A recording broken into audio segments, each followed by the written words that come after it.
கிளாஸில் வந்து ஆப்பிள் வந்து எப்படி வரையலான்னு பார்த்துக்கலாம். ஃபஸ்ட்டு வந்து சர்க்கிள் போட்டுக்கணும்.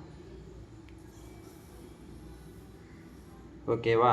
நெக்ஸ்ட்டு சென்டர் லைன் வரலன்னா நீங்கள் ஸ்கேல் யூஸ் பண்ணிக்கலாம். ஓகே, அப்புறம் மேலேருந்து சி மாதிரி ஒன்று, அப்புறம் கீழே சி மாதிரி ஒன்று வரணும்.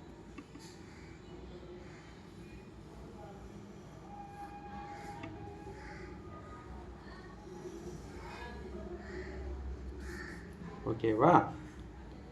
மேலே இங்கே க்ளோஸ் பண்ணிக்கலாம்.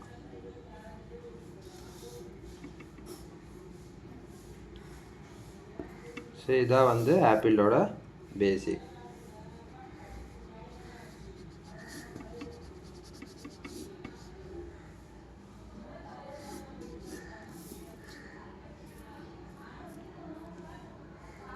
ஆப்பிள் வந்து இன்னொரு டைப்லேயும் வரையலாம், பாக்ஸ் போட்டு வரையலாம். பாக்ஸ் வந்து எப்படி பார்த்தீங்கன்னா, ஓகேவா? இதுக்கும் சென்டர் லைன் போட்டுருங்க. மேலே சி மாதிரி கீழே சி மாதிரி போட்டு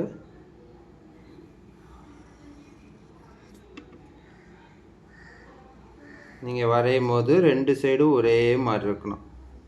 ஓகேவா? ரெண்டு சைடும் ஒரே மாதிரி இருக்கணும். நீங்கள் ட்ரா பண்ணும் போது மேட்ச் ஆகணும். ரெண்டு சைடும் ஒரே கேப்பாக இருக்கணும். மேலே அந்த காம்பு.